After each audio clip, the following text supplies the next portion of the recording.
Hi guys, welcome back to The Social Tune, and today we are finally taking a look at the latest album by Aimee Mann called Mental Illness. Gotta keep it together when your friends come back. Always checking the weather, but they wanna know why. Even birds of a feather find it hard to fly.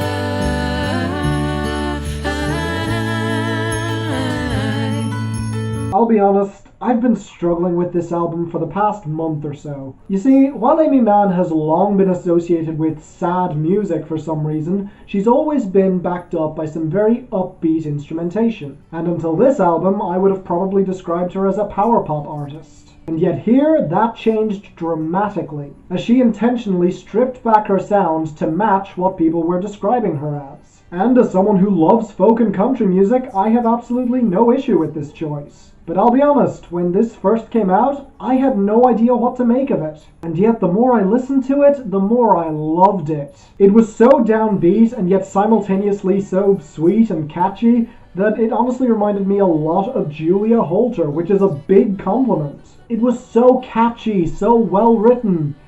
Or was it? Because after a couple of days, I was a lot less sure, which turned into weeks as I struggled to compile my thoughts on this very confusing album that had me very conflicted. And today, I think I'm finally ready, so let's start off with the production. Back in Louisville they call the play, and now we'll all rewind and just listen for the lies of summer. We'll all rewind and just listen for the lies of summer. Now, in all of her interviews, Aimee Mann has stated that she was listening to a lot of singer-songwriters from the 70s and 80s during the writing process. And since those acts are extremely minimal, that's the direction that she wanted to go with this album. But during the process of making it, her producer, Paul Bryan, continually encouraged her to add on more elements, particularly when it comes to the string touches. And I will say, the end product really doesn't feel stripped back that much. But to be fair, I'm not sure whether or not more stripped back production would have helped this album or not. Because the point is, the hooks on this album, especially for a folk album, are astonishingly catchy. I really didn't expect to have so many of these songs be so damn memorable. And yet, from the swell of the instrumentation that starts out as just an acoustic guitar on Knock It Off, which builds to a combination of strings and tambourines that is very 80s, to the harmonies and soft drums on You Never Loved Me, to the wistful piano ballad Good For Me, to the rise and fall of the strings and the steady beat on Simple Fix, to the surprisingly low-key roller coasters, to the cello and string plucks on Philly Sinks, all of these songs get stuck in your head. And that's before you get to the two individual songs, Lies of Summer and Goose Snow Cone, probably my two favorite songs here, as the latter blends subtle bass and a swell of multiple different string instruments over an acoustic guitar and the faint jingling of the bells on a pet's collar in the background, while the former contains a steady drum, touches of piano, and backing strings that convey the melancholy in the lyrics extremely well. Granted, melancholy is a constant companion on this album, which definitely comes through in her voice. Life is good, you look around and think I'm in the right neighborhood. But honey, you just moved in. Life is grand, and wouldn't you like to have it go as planned?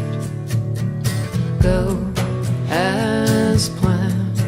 I'll say it, I really do love Aimee Mann's vocals. Her delivery can occasionally sound a little dull, but to be fair, I get the feeling that's intentional. She wants to convey these songs about messed up people as blandly as possible in order to convey just how mundane it all is. Because, as she stated in interviews, in her eyes, most people are sociopaths, conforming to what people expect of them. So why not barely have a reaction to it? The only song here with a genuine emotional presence backing it up is Goose Snow Cone. And that's because it's a song about being homesick and missing those that she's left behind while she's out on tour. Plus, it helps that the song is specifically about the way a picture of her friend's cat makes her feel, which is a very clever way of conveying all that emotion and that longing for home. And boy do I wish that she would do this more often, because yeah, we danced around the issue long enough, let's dive into the lyrics.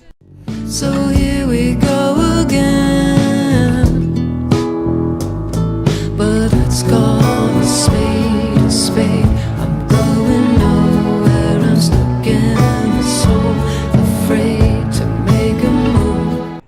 what's really frustrating to me? On paper, this should be an album I adore. It should be one of the best albums of the year so far. And when you take into account just how damn catchy it is, along with Aimee Mann's carefree delivery, this should be absolutely great. And yet the more I listened to this album, the more it left me a lot colder than it probably should. Now after a while, I figured out that there are two main culprits at play here, and unfortunately one of them is Aimee Mann herself. While her dead-eyed, detached delivery can definitely be entertaining, she doesn't really have the moments of humanity or bombast that makes it work so well for other people who do this same kind of thing, like say Matt Berninger of The National. Or to compare her to Mark Kozelek of Sun Kil Moon, at least he expresses disgust and disdain for the things he sings about. At least he's funny. In many ways, this album unfortunately reminds me a lot of Lana Del Rey, an artist who I still can't stand to this day. She always displays so little humanity or real emotion that it always makes her thoroughly unlikable to me. And while Aimee Mann is definitely nowhere near as bad, her emotional detachment from a lot of the things that she's singing about kind of takes me out of the songs, not allowing many of them to stick with me in the way they potentially could. There's a reason that Goose Snow Cone works so damn well, because it's easily the most personal song here. But the second culprit here, surprisingly, is actually the songwriting. See, Aimee Mann wrote these songs with certain people who aren't mentally ill or insane in any conventional sense, but whose behavior could very easily be described as abnormal or surreal. Like take Patient Zero, which was supposedly inspired by Andrew Garfield, about how terrifying and alien Hollywood can be to newcomers. And I really like that. I'm a complete sucker for songs about the vapidity of LA. But by contrast, take You Never Loved Me from the point of view of a bride left at the altar, marveling at this dick who chickened out and left her. A song like this would be so powerful if she were grief-stricken or angry, but instead it's played as if she's laughing, which is indeed alien but not remotely relatable. And sure, you could say that this is possibly a natural reaction to her grief, but honestly, to me, it just sounds like over-the-top melodrama and not the good kind. But that's not my biggest issue here, which is this. With very few exceptions, the only reason that I know what any of this album is about is from the interviews with Aimee Mann. Seriously, a lot of these songs are written so abstractly that I'm often at a complete loss as to what they're actually about. Like take Good For Me, which to me sounds like a song about a woman who's constantly making excuses for this guy who mistreats her, and yet Aimee Mann says that it's a song that was inspired by the spinning rotors of a helicopter. What? And abstract writing is fine, but it has to make some semblance of sense, which it really doesn't here, at least not for me. Now with that said, the problem could be me here. Maybe I just don't get it. But I'm usually pretty good at understanding abstract lyrics, so no, I'm not going to take that as an excuse here. Now, some have said that this is an album about how we don't deal with our emotions very well, constantly reacting irrationally, which I could totally get behind, if Aimee Mann's dead-eyed delivery contained any kind of empathy, which a lot of the time it just doesn't, I'm sorry. Now with all of that said, it's still a good album. It's catchy, there's a couple of really good songs here, but overall it's a strong 6 out of 10, and after sitting on this album for over a month, that kind of feels disappointing, at least to me. So thank you guys for watching. I understand completely if you disagree with me. Feel free to berate me in the comments, or even better, tell me why you liked it. I am more than willing to hear you out. Otherwise, leave a like, and if there are any other albums coming out in the next month or so, please post them in the comments or tweet them at me at The Social Tune, link in the description. Please subscribe so you don't miss a thing, and until the next time, I'm Finn, and this is The Social Tune, signing off.